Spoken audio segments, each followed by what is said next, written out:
մեր համար կրթությունը, մանկավարժությունը միայն դպրոց կառուցելով չէ, ուսումը, լավ մասնագետները շատ ավելի կարևոր են։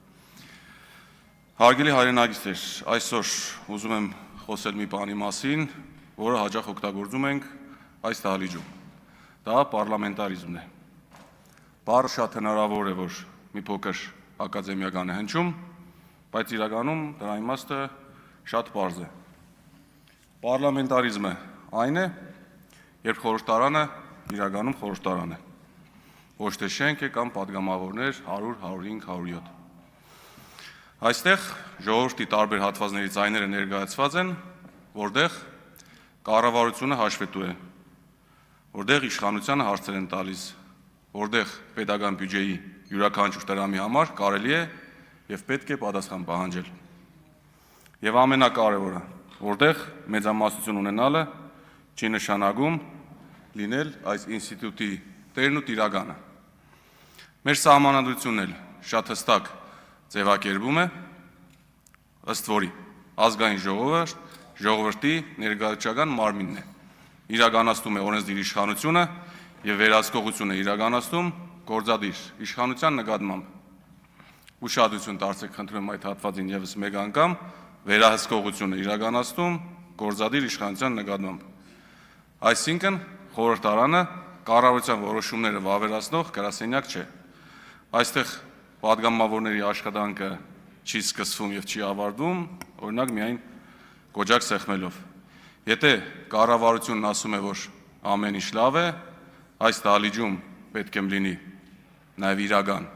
մեկը, ով հարցնում է, թե ինչու եք այդպես կարծում։ Եթե ասում են տնտեսությունն աճել է, պետք է հարցնենք, իսկ քաղաքացու կյանքում արդյոք այդ աճը երևում է, թե ոչ։ Եթե ասում են, օրինակ, գումար են հատկացրել Շիրակի մարզին, Գյումրեցուն Շիրակի մարզի ներկայացուցչին, պետք է հարցնենք, իսկ այդ գումարով մարդկանց կյանքի որակային առումով ինչ է փոխվել։ Արդյոք ավելացել է իրենց ձեռքի գումարը, թե ոչ։ Սա իրականում խորհրդարանական վերահսկողություն է, եւ հենց այստեղ է հանգրվանում ընդդիմության կարևորությունը։ Մենք, հարգելի գործընկերներ, այստեղ ենք ներկայացնելու այն քաղաքացուն, որը ձեզ չի ընտրել, այն 50+ քաղաքացիներին եւ ինչու՞ ոչ նաեւ այն քաղաքացիներին, ովքեր հավատացել են ձեր տված գեղեցիկ խոստումներին եւ նաեւ այստեղ ենք, որպեսզի թույլ չտանք, որ այդ խոստումները իրականություն չդառնան։ Խոսքս ուղղում եմ խորհրդարանի մեծամասնություն զբաղեցրած խմբակցությանը։ Այո, դուք ստանձնել եք կառավարելու մանդատ, ու այս պահին իմաստ չեմ տեսնում քննարկելու, թե ինչ ճանապարհով,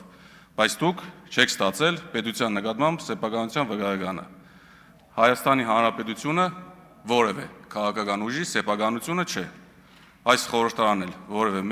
որևէ մեծամասնության սեփականությունը չէ, ով էլ դա լինի։ Այս մասից սկսած ուզում եմ մի փոքր խոսել իրավական։ Ազգային ժողովի կանոնակարգ սահմանադրական օրենքը պատահական չի թողել մշտական հանձնաժողովների նախագահների եւ նրանց տեղակալների պաշտոններում տեխնազուների առաջադրման իրավունքի բաշխումը։ Օրենք դրա համար նույնիսկ մաթեմատիկական բանաձև է սահմանել։ Մի քանի օր է լսում ենք տոնտի մեթոդ կոչվածի մասին,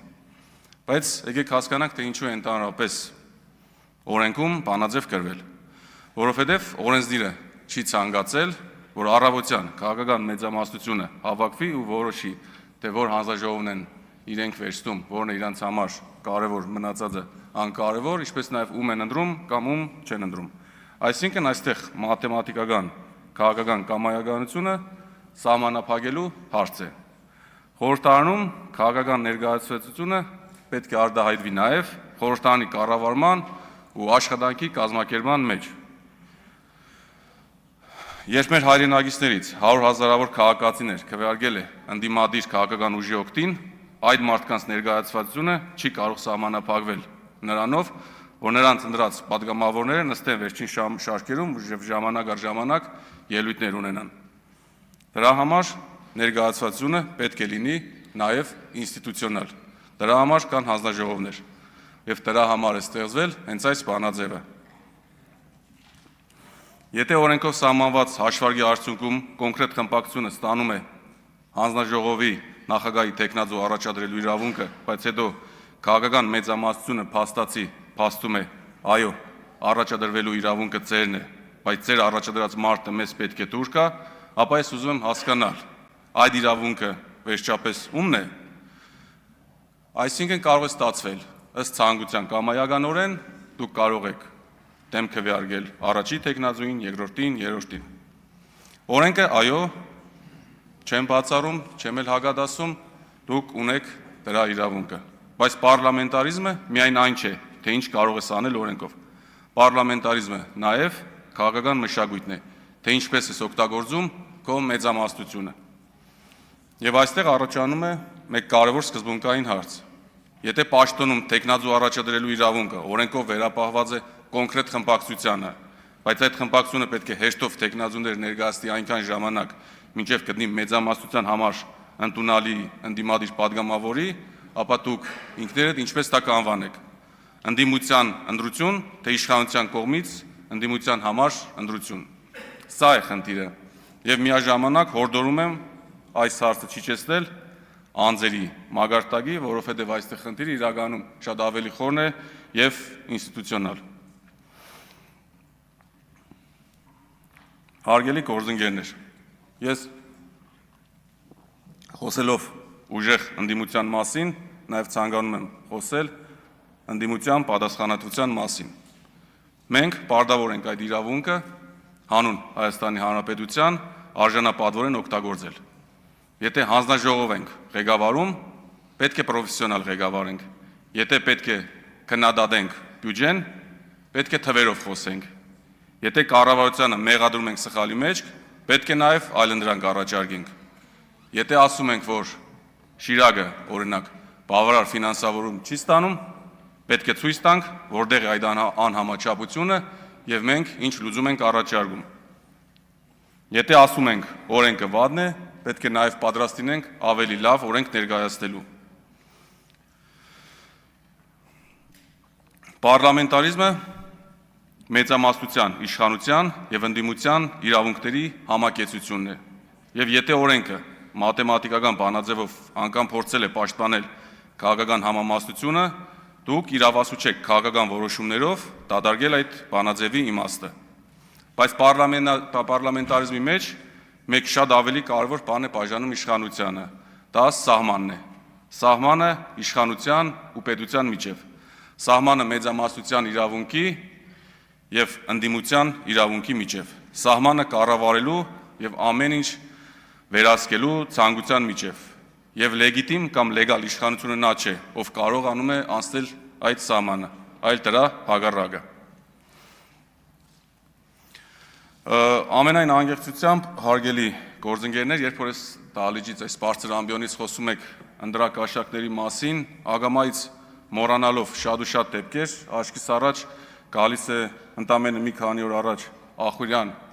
համայնքի համայնքապետարանի կողմից կայացված որոշումը, համաձայն որի մանկապարտեզները դարձել են անվճար։ Իրականում առաջին հայացքից սա հրաշալի որոշում է, բայց այստեղ մի բան է պետք ֆիքսել,